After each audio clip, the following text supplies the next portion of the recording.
Welcome back to another technical deep dive here in the debug zone. Today we're tackling a big question and breaking it down with us from other users.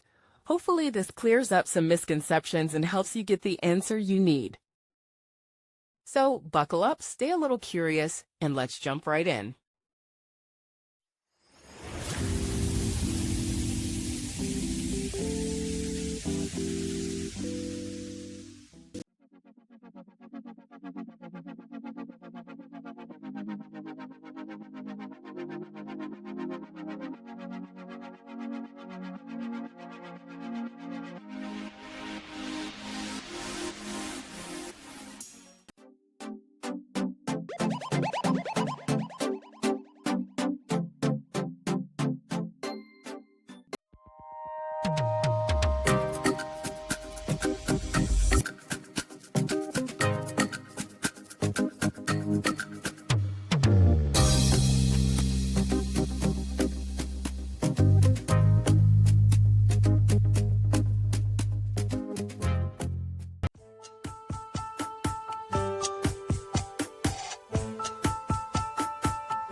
And that's a wrap.